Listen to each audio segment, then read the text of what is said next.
Hello. What a long day it has been today. What a very, very long day.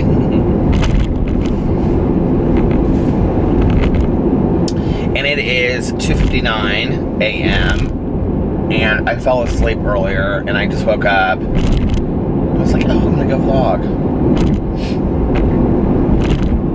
I went and I got the dogs this new food tonight, and Boo Radley's weight has been down a little bit, so the vet suggested getting a high protein dry food, and even though their teeth are bad, to kind of put some of that out and they could eat that too. Well, this is like, the one that was recommended is like this superfood high protein, and I don't know if PP ate too much of it or what, but he like got sick several times tonight. Poor guy. And I just think he's not used to eating dry food, and the heat has been so bad. So I woke up and he was on the floor and he had vomited, and he always cries like after he vomits. And so I took him downstairs and he drank a bunch of water, and then I took them outside and made sure that PB was back up on the bed with Alex, and then I came out to vlog after obviously cleaning it up. Poor little guy. It's like his cough. So if you're new to my vlog, my dog has heart disease, and he's on 3 different kinds of medication for it. He's on Lasix, Vetmedin, and I can't remember what the third one is. Anapril, I think is how it's pronounced. And the medicines have been working. Like his cough, he might cough, like have a coughing fit, like once a week, if even that now. Like, and what the vet had originally said was, so he got diagnosed, I don't remember now how long it's been. Christmas time, maybe a little bit after that or before that, I don't remember.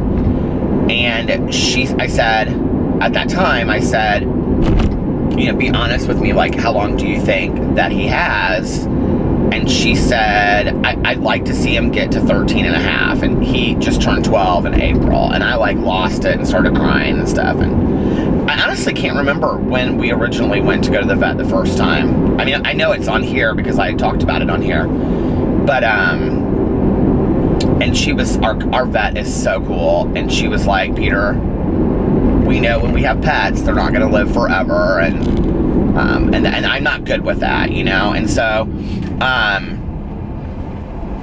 she said, and I said, okay, so what do we need to do? And she's like, we need to get him on these medications.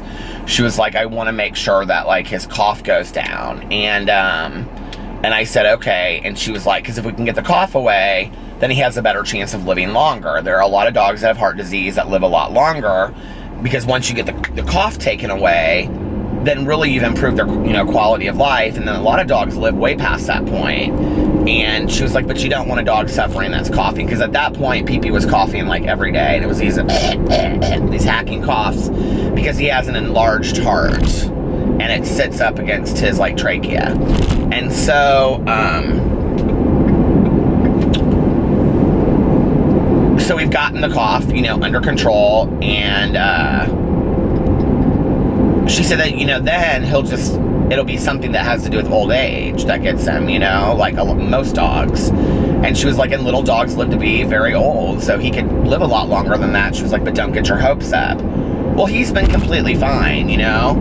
And I was worried because he did really well in the winter, because he could, you know, go outside and just kind of walk around and whatever, and the breathing didn't seem to bother him. But as soon as it started getting hot outside, it's like he goes outside and he just gets so tired right away. And I can tell that like the humidity and stuff is really hard for him.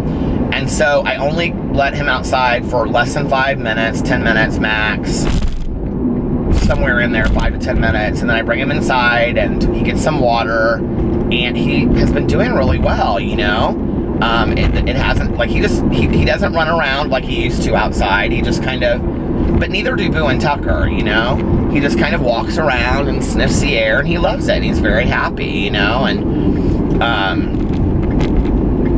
so I don't know, there may be something that, I don't know, he's allergic to it. I noticed that when I just pulled the bag out before I left to like look at it, and it's like this fish-based superfood, and we don't ever really give them anything that has fish in it, like never like salmon in their food or anything like that. It's always like beef and chicken based and stuff like that. So maybe that's what it did it to him. I don't know. If that's the case, then I'll just go buy some more for him. But my God, this food that we bought, or that I bought, was so expensive. Like, I bought 2 bags of it, and it was like, they're small bags, and it was like $16 a bag, and then I bought them wet food on top of that. And maybe that's it. Maybe he just ate too much. I don't know. But he's not overweight. When the vet originally saw him, she said she wanted him a little thinner. She said, I would rather have a lean dog with heart disease than an obese dog with heart disease. And so she was like, I'd like to see him a little bit thinner. And I was like, okay. So we've like really, really been monitoring his food, but between the medicine and everything else, it's just really tough. And, you know, we give him hot dogs every night and every morning, because that's what we give him the medicine in. And she said that was fine. She was like, she was like, I would rather have his cough gone. So if he's got to have a couple hot dogs a day, half a hot dog a day to get his cough gone, so he'll take the medication, she's like, I'm completely fine with that. She was like, I don't want you guys to have to fight him so that you have to pill him, which, you know, is like just putting the pill in his mouth and forcing him to swallow it. She was like, at some point you're going to scare him. And she was like, I don't want to do that. She was like, so if he'll eat it in a hot dog, because when we started, if you guys watched my vlog back then, we used cheese, we used the pill pockets, which those never worked for him. He could care less about those. In fact, we have like 2 whole bags of those left. Cheese worked for a while. But the hot dogs have been the thing that worked the best, you know, so, he wouldn't do it for Tanya, though. When he stayed with her, she had to hide it. She had to like crush it and put it in his food and hide it. He wouldn't, because he eats really good. But Boo Radley loved the dry food and just like gobbled it completely up, and Tucker did too. So I don't know, maybe I'll just give it to them and I'll try something different for PP. But I really, you know, hate seeing the little guy suffer. You know, you think about like humans, when you have diarrhea and you're vomiting and stuff like that, it really takes it out of you, right? And you the just tell he's kind of like exhausted. So anyway, my day was that a little bit, but I got up, I had coffee with some friends today. I was gonna write. I didn't end up writing really at all today. And then, so I had to speak tonight at an Al-Anon meeting, and it was an open Al-Anon meeting, which meant that anybody could go. And I, like, you didn't have to identify to go. And I'd asked Tanya if she wanted to go with me, or if she would go with me, because my sponsor was going to hear one of her newer sponsees speak, and she was like, well, I want to be at both places. And I was like, just go to hear her. It's her first time speaking. Go hear her speak. So Tanya called me. I really thought Tanya, because like earlier in the day, Tanya was like, well, I don't know if I'm going to be able to go. Let me call you by 6 o'clock. So I came home. I made videos. You know, hung out with the dogs, blah, blah, blah, blah, watched Friday the 13th, since it was Friday the 13th, and Tanya called me at 6, and she was like, okay, what time are you picking me up? And I was like, are you gonna go? And she was like, yeah. And I was like, oh, great. So I ran and got dog food earlier, did a bunch of errands, and did you ever feel like your life is spent like doing errands? Like going to the grocery store, going to the pet food store, going here, buying a card for somebody for their birthday. I mean, it just seems like one thing after another, and before you know it, 3 hours are gone, you know? So anyway, I picked up Tanya. So I took a shower and I got dressed, and I was always taught that you dress nice when you're gonna tell your story or talk about your recovery. And it was hot as hell today. It was like 94. So I ended up just wearing jeans and a button down. And I picked her up at about 7:15, and then we got bottles of water, and then we drove over. Well, Sherry had one. I had to get a bottle of water. I got this new kind of water. It was like this. Do I have it back here? I don't know if I can reach it. It was like this Hawaiian bottle of water. Here, I'll pull over. Well, there's somebody behind me. It was this Hawaiian kind of water that they had at the gas station. And of course, I'm just a fool for trying new kinds of bottles of water out. So I was like, oh, I'm going to try this. And it was like $3 for this little bottle, and it was nothing. It wasn't any good at all. I mean, it wasn't bad. It was a bottle of water, so it wasn't anything special, but it wasn't like, you know. But anyway, and then we went to the meeting, which was very small. It was like us and 3, 5, 6, 7, 8, 9 people. It was small. It was really small. And yeah, I told my story, but I wove it through with this. I didn't take any notes. I used to take notes and stuff when I would tell my story, and I don't do that anymore. I just kind of wing it. And I'm a believer that my higher power will just kind of speak through me about whatever that, you know, I'm supposed to speak about, if that makes any sense. If you're a spiritual person, you'll believe me. Okay. Here, I'm pulling over so I can... This right here. Waiakea? Is it supposed to be like Waikiki? I don't know. Hawaiian volcanic water, naturally alkaline electrolytes, deep well, it sucks. It was not good. It was a waste of money. So anyway, it tasted funny. So, yeah, so I told my story, kind of. I talked about my childhood a lot, and I talked about my mother's drinking and alcoholism and mine, and a lot of what I talked about in my Peterisms video tonight. And I talked about like toxic relationships throughout my life and having dated somebody that was a pretty severe addict at one point in my life and how it affected me.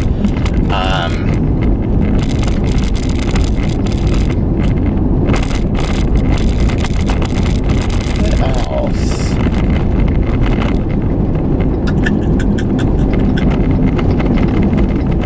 That's about it. And then afterwards, Tanya and I, it was funny, it was at,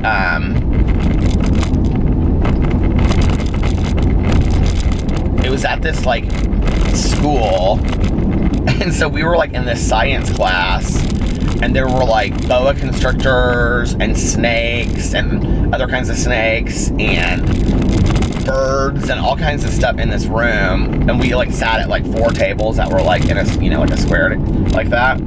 And so afterwards, my friend that asked me to speak, she was like, could you hear the mice? And I was like, what? And she was like, could you hear the mice in the other room? And I was like, there's mice? And she was like, yeah. She was like, I think they're to feed the boa constrictor, but I don't know. I was like, ooh, I didn't need to know that. No, I don't like to think that way.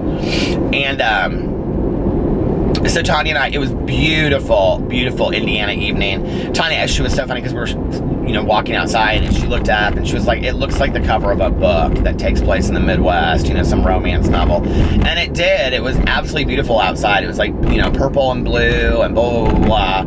Alex was originally going to go with us, but he couldn't get off work in time. He had a meeting late tonight, so he couldn't get off work. And then he was going to go over to a friend's house, and he had asked me if I wanted to come over there because she was having a barbecue. They did like shish kebabs and stuff. And I thought about it, but then Tanya went with me, so I was just like, I'm gonna go out to dinner with Tanya instead. So he was over at his friend's house, and then Tanya and I went to Cheesecake Factory.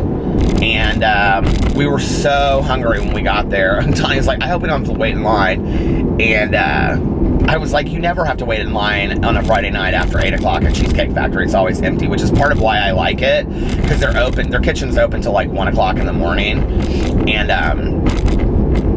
I told her, I said, I don't know what it is about Cheesecake Factory. I just feel like it's so cheesy, but at the same time, like, I love it. It's one of my favorite restaurants. Like, it is really, like, legit one of our go-to restaurants. And I just feel like the atmosphere, like, at night is always, like, kind of low lit. And, I mean, it's expensive to go to Cheesecake Factory for 2 people, although my bill tonight came to $13.75 because I got a grilled cheese, an extra side of fries, because I knew Tanya would want to eat some, and I got a Dr. Pepper, and it came to $13.75. So you can't really beat that. I think that's pretty cheap. Their grilled cheese is huge. They have the best grilled cheese in the entire world. So if you go to, well, maybe not the best, but one of the best grilled cheeses in the entire world. I mean, it's basically just white bread and cheese. But sometimes they cut it up into these little pieces for the kids. I don't know why. I think it looks more gourmet when they do it that way. They didn't do that tonight, but I like it when they do that. These different kind of like little pieces that they cut off. But anyway, and then we stayed there forever, and we were going to get cheesecake, but by the time I was like, I am full. I don't want any cheesecake. She got a piece of strawberry cheesecake take home with her. And, yeah, then we came home. I took her home, and that was at like 11:30. And I got home, and Alex was going to be at his friend's house for like another half an hour, 45 minutes. So I got home. That was when, like, PP had diarrhea and vomited again. That was like, or no, that was like the first time. And then when I woke up was the second time. So I cleaned that all up, took them out. But PP seemed completely fine then. Took them all out, and then I texted Alex, and I was like, I'm going to lay down for 45 minutes. That's always dangerous for me to say. And I thought that when he came home, it would wake me up. And he came home, and he came upstairs, and he gave me a kiss. And we sat there and talked for a little bit, and I woke up. And then I was holding onto my phone, literally like this, and I fell asleep again. And I woke up, and it was 2 o'clock in the morning or something like that. And then, like, I can't just come out to my car and be like, okay, like, I just woke up, So I drove around for a little bit listening to music, and what is that noise? I drove around a little bit listening to music.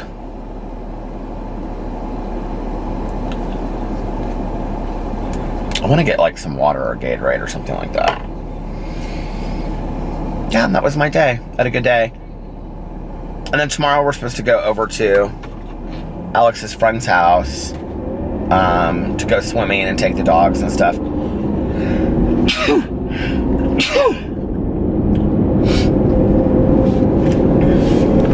And I'll probably just get up and make some videos, and then we'll go do that. I don't have really anything else planned for tomorrow, so that'll be fun. Do you ever have people that are just so chill to hang out with and you love it? She's like one of those people. She's just like, yeah, whatever, bring the dogs. They can run around the pool. I love that. We'll get in the pool, we'll watch a movie from the pool. She's just so chill, I love it.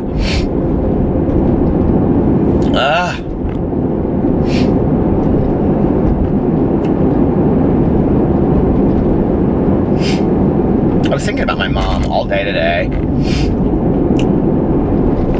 and preparing to, like, whenever I, like, go and I tell my story or whatever, I never know, like, it's tell my story, but, like, I have so many aspects to my story, I never know what I'm going to tell, But I knew going into this, since this was an Al-Anon meeting, which is for friends and family members of alcoholics and addicts, I knew that I was going to talk a lot about being a child of an alcoholic, and, I actually shared a lot of things that I didn't expect that I would share. And what's so strange is that I can get on camera every day and talk to so many people because it doesn't really feel tangible to me. Like, I don't really ever, like, when I'm sitting here talking right now, it's not like I have any kind of perception of how many people are on the other side watching this, if that makes sense. And really, it's not like, you know, if most of my videos get between, you know, 2,000 and 3,000 views, let's say, on this channel, the vlogs, it's not like I'm sitting ever or standing ever in front of 2,000 or 3,000 people. It's not like there's ever 2,000 or 3,000 people sitting in a room watching my video all together. It's always one experience with one other person's experience. Does that make sense? So in reality, I really am just talking to one other person, like you, whoever you are that's watching this, you know, and so I think for me, as far as social anxiety is concerned, this is really easy. It's only ever me sharing my experience with one other person. And, but anyway, I mean, I can do all that, but then put me in a room with 9 people, and it's like I really struggle, you know, and they're all looking at me like, they were so nice. Everybody was so nice to me. And,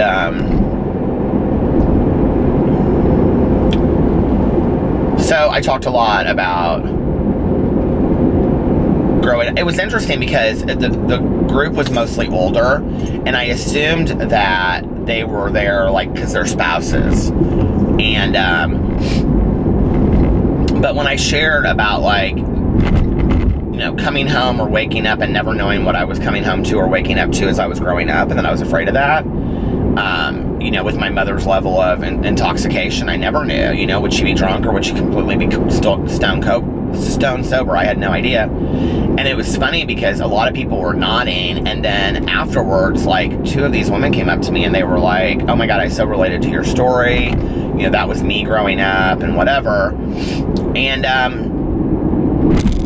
I think that's the one misconception, is that, like, people go to Al-Anon to fix what's currently going on, when there are a lot of people that have been in it that are, you know, because it's a 12-step program, so it's not like you ever retire from it, you know, or graduate, and they've been in there for 20 or 30 years. You know what I mean?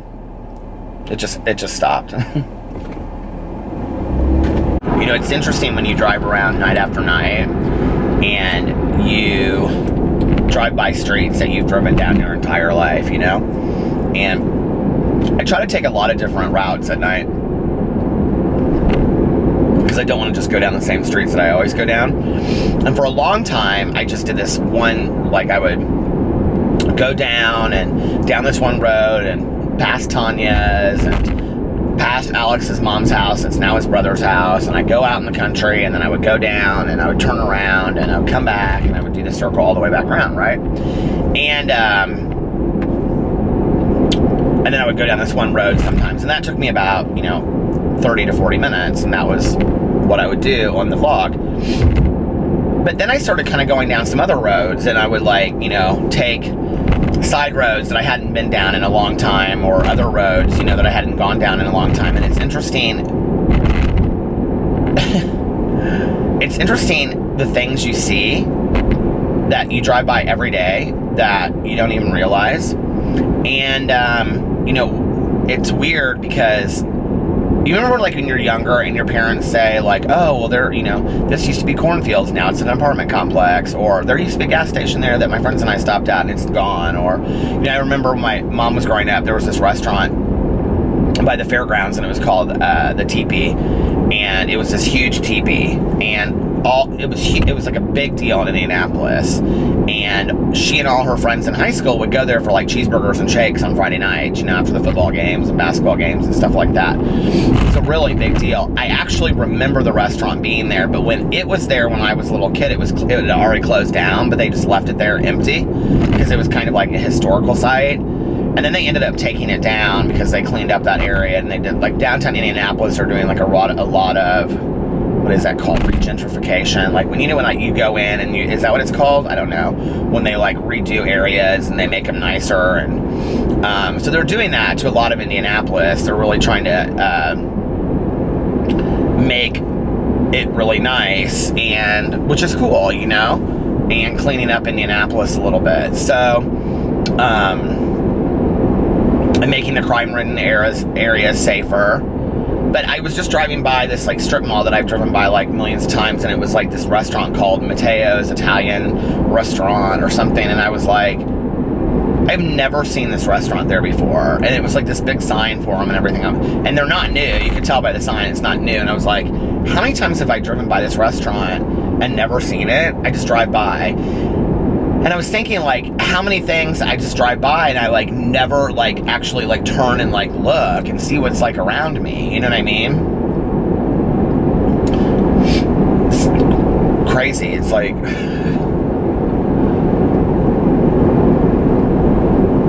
how much that we're just not aware of in our own surroundings, you know?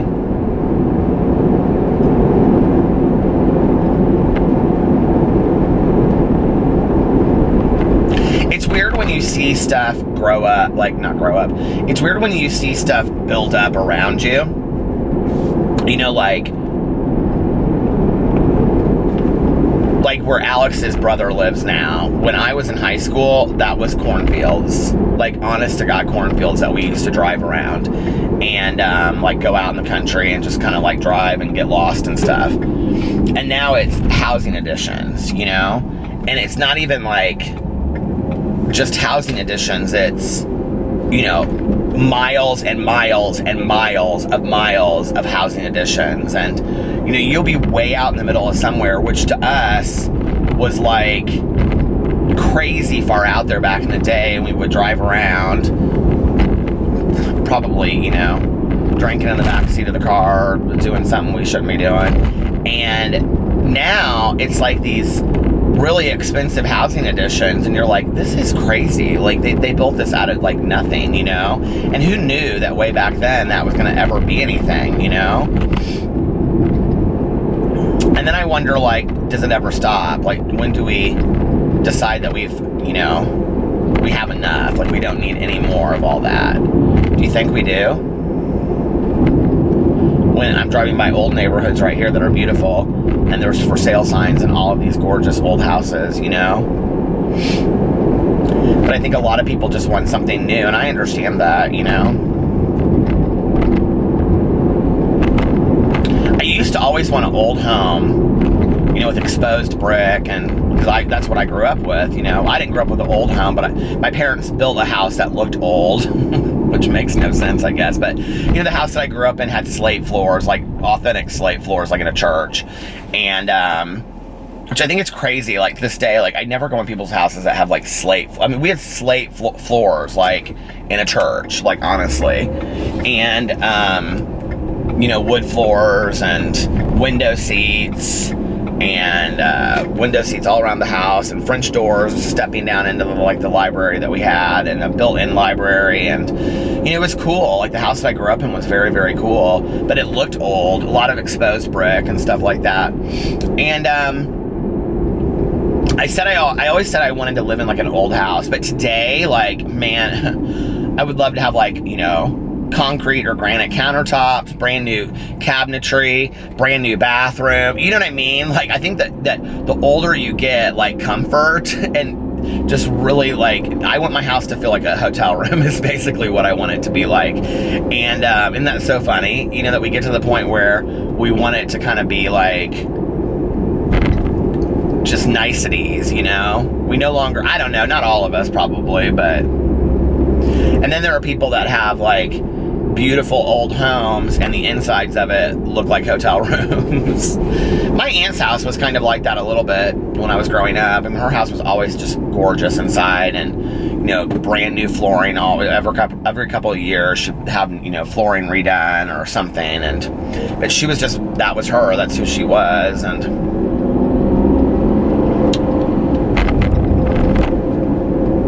I miss my Aunt Kathy a lot. I miss my Uncle Dave, too. It's a different world.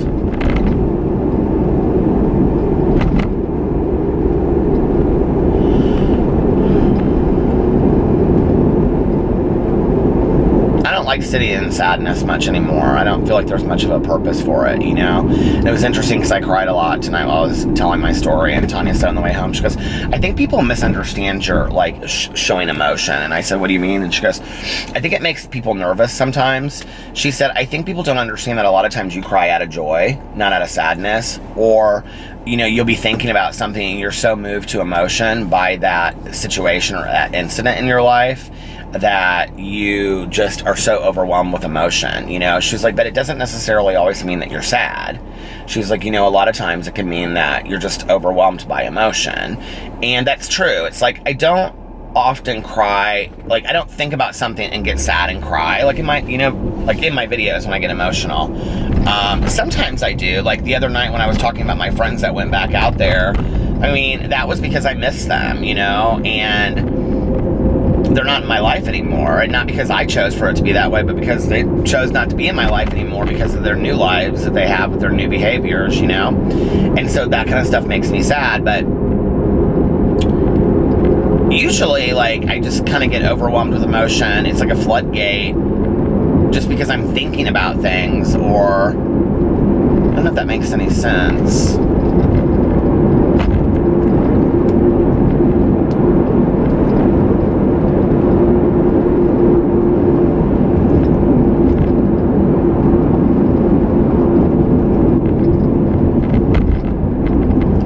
Why do you think it is that we see emotion as a weakness? And when you think of emotion, it's specifically crying as a weakness. Like, we don't see anger as a weakness. We don't see happiness as a weakness. We see sadness as a weakness. But why is it appropriate and why is it okay to show happiness or anger, which I don't think it really is appropriate to show anger, but people kind of stay, you know, it's, if somebody's angry, they kind of steer clear of them. Like, that is, like, okay, but to cry in our society is seen as a weakness. I just don't believe that to be true, you know? I think any range of authentic emotions is appropriate.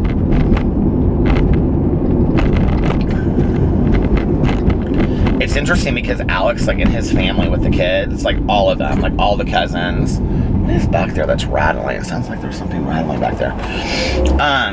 All of the little kids, and I'm not just talking about my two nephews, I'm talking about all the cousins' kids, everybody, and there's probably 10 kids in this whole, you know, family. Like, every time one of them, like, okay, let's say if they're playing and, like, somebody gets their feelings hurt or whatever and comes inside and is like, you know, so-and-so was being mean to me, they will, like, immediately tell them to stop crying. Stop crying. Stop crying. Go out there and you two work it out. This is not a reason to be crying, you know?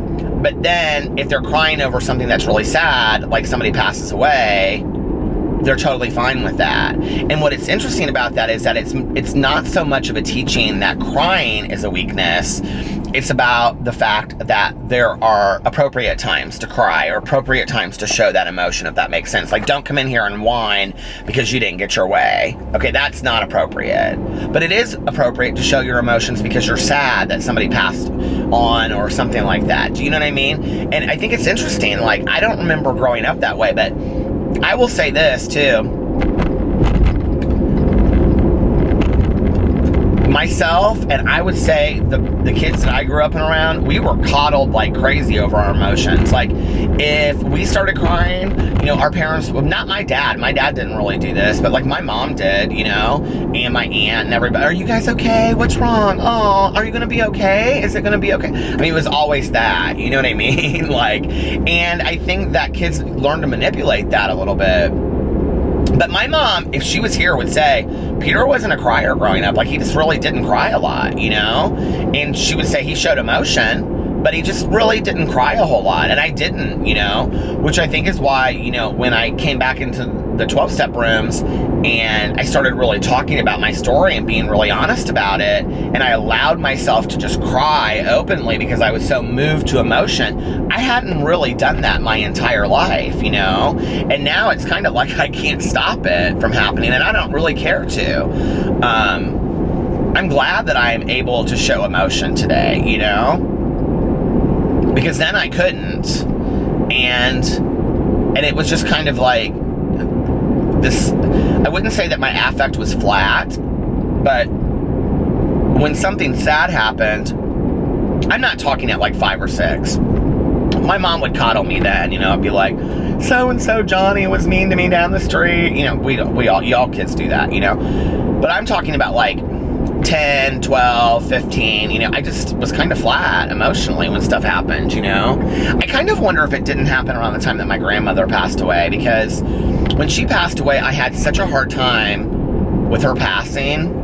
It stopped again. right, what I was saying was that I found out what that was back there. I stopped at the gas station. Their registers were closed. I was going to get a Gatorade. It's this like metal like Starbucks cup that Alex has that I had used one day for water, and it's back there. But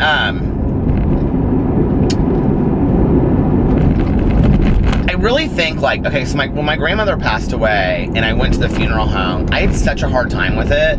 Like I had such an incredibly difficult time, you know, being in the funeral home. I still to this day can like smell like the flowers there, the funeral flower, and I think very much of funeral flowers. I don't think of like, oh, they smelled so pretty. Like, I remember my grandma in the casket, and the whole thing was just this very disturbing event for me. And it was my grandfather, my dad's dad, had died when I was 5, and I remember that vividly. And my grandfather was a homicide detective, and he had been in World War II, and so it was a huge funeral, and it was like, you know, the gun salutes and the, you know, folding of the flag and all this kind of stuff. And this is driving me crazy. This is what it is. It keeps on rattling.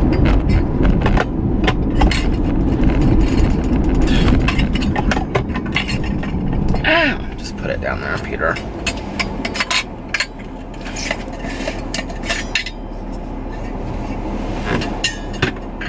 So anyway, and I remember that my dad took me in the bathroom at one point.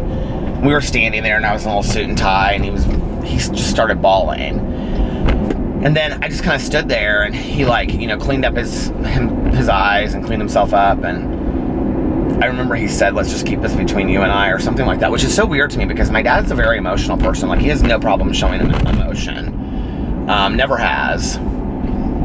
I wouldn't say like he's overly emotional in private. Okay, let me make that clear. Like privately, like with he and I, like as I would get older, like when something would happen that made my dad sad, he would cry in front of me, and it just was never, you know, any issue for him. He didn't seem embarrassed or anything about it or ashamed. But he's not somebody that cries in public, and I think there's like a difference to him. I don't know what it is, because like I said, at my uncle's funeral when he spoke, like he was so moved at one point emotionally that I just like, I've never seen him like that in public. He just isn't that person, you know? And I think he has this belief system that he kind of has to hold up and be this certain type of person, you know, in the public. I don't know, but then my grandmother passed away when I was like 12 or 13, and I remember they like left it up to Caroline, my cousin, and I, this was my mom's mom, if we wanted to go to the funeral home and see her before they did a closed casket. Well, what they had decided was that they were going to have an open casket. So I walk in, and I'm just like, da-da-da-da, here I am, you know, and Caroline and I walk in, and I can see my grandmother in the casket, like, as I walk in the room, and I'm like, I halted, and I walked back, and I could not walk in the room. My grandma and I were so close. We were so close, and I just couldn't walk into the room. I couldn't, physically could not walk in the room, and I'm telling you, like, wailing emotion. And I remember my mom and my aunt, like, being like, "You're gonna be okay, it's gonna be okay, sweetie," things like that. My dad showed up, and he was like, "Okay, Peter, it's gonna be okay, let's go out to the car." We went out to the car, and then finally they kind of like were like, "Do you want to go in and see grandma?" And, you know, I was like, "Yeah, I want to see," because then I was like, "I want to see her, I want to see her, I want to see her." And I remember my mom and my aunt, like, my dad stood in the doorway, my mom and my aunt, like, walking up to the casket, and I was there, and I just don't think that I had any conception of what death was. I didn't get it. You know, I don't think I had any kind of understanding of a higher power, obviously. I mean, at 12 or 13, I don't think I had any kind of idea of an afterlife or anything, and so it just was scary to me. I just knew that I was never going to see my grandma again, and that she was laying in this casket. And I have to say that, you know, one of the greatest things that my mother ever did for me, and I would give this advice to any parent, was that she said to me, my mother truly believed that we are yet she would say, "We are yet a bag of soul," or "We're just a bag of soul," you know, and that my body is just a, you know, and she would say that, and she would say, "Don't get attached to my body when I'm gone. When I pass away, I'm gone, okay? As soon as I pass away, if not sooner, my spirit is gone. So do not believe that when you're looking at that body, that's me, because it's just a shell of who I am. I'm not there anymore, right?" And I mean to tell you, as soon as my mother passed away, as soon as she passed away, I didn't believe that she was there anymore. Like, I didn't have really any connection to the body, you know? Like, I looked at her hands and I looked at her, and it made me sad, but I didn't, I really truly believed in my heart and in my soul that she was somewhere else. And having been that she had been in a coma for so long, I kind of felt like she had been gone for a long time anyway. Like, it just felt like she had been gone for a really long time. So, I don't know, you know, like,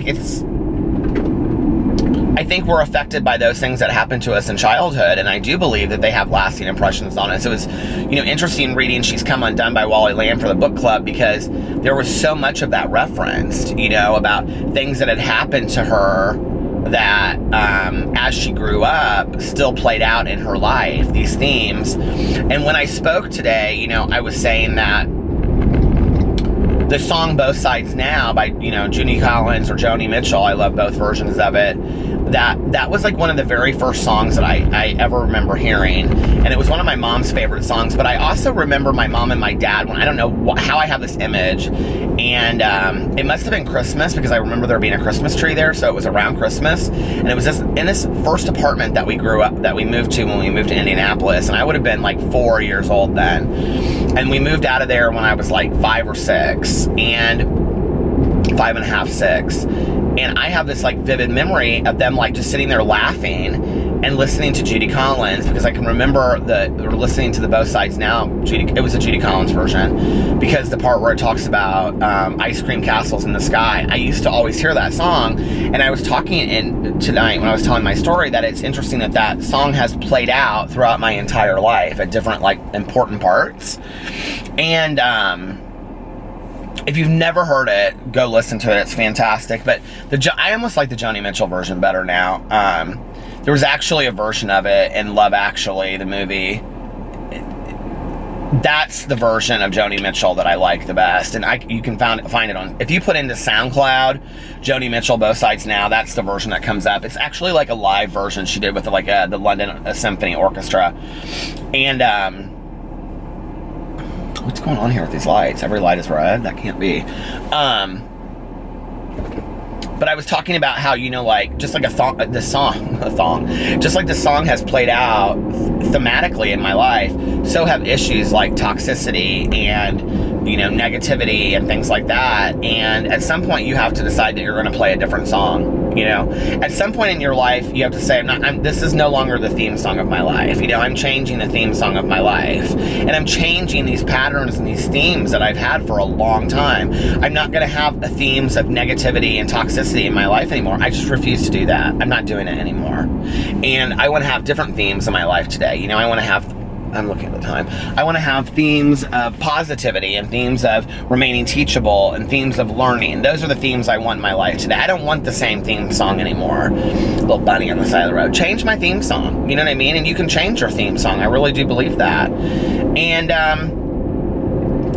that was powerful for me when I realized that I could do that, you know?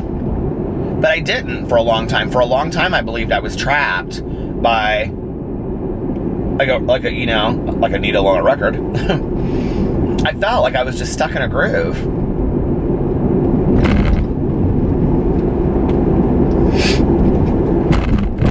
Isn't it funny how music shapes us though? I can hear a certain song like Bizarre Love Triangle by New Age people. Bizarre Love Triangle by New Order, or Blue Monday by New Order, or something like that, you know, Subculture.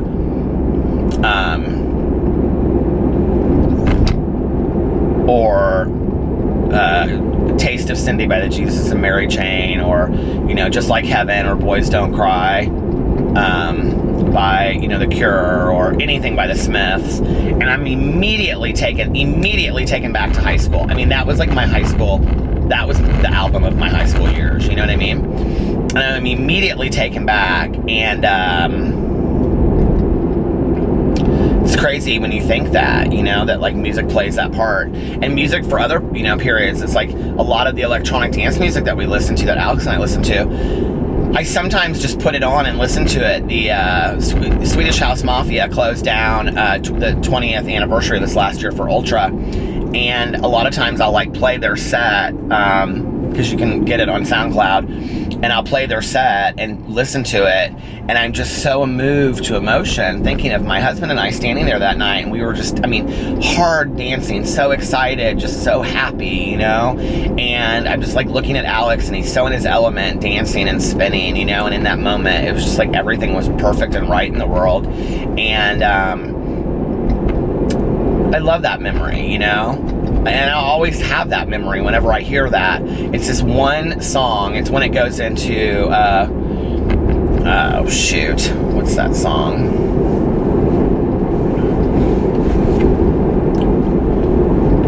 Why can't I think? Anyway, it doesn't matter. But I've changed my theme songs, you know, over time. I've like literally used like almost half of this bottle already. Tanya's obsessed with it, and then she runs it through her hair. I'm like, why do you do that? She's like, because I want my hair to smell nice. It'll smell nice if I do that. I'm like, you're so silly. Well, the yellow light is on, and I'm afraid it's going to stop again, so ode to the yellow light. I hope you guys are having a good weekend. It's beautiful here. We've had such a nice summer so far in Indiana. I need to start getting up earlier and going to the pool. I think that's going to be kind of my goal for the week, is to do some pool time. So anyway, I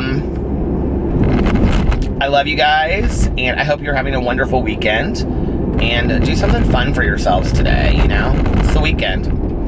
And even if you're working this weekend, do something fun. Get a tub of ice cream and watch a movie on Netflix or something, you know? All right, you guys, I love you, and I will see you tomorrow. Bye.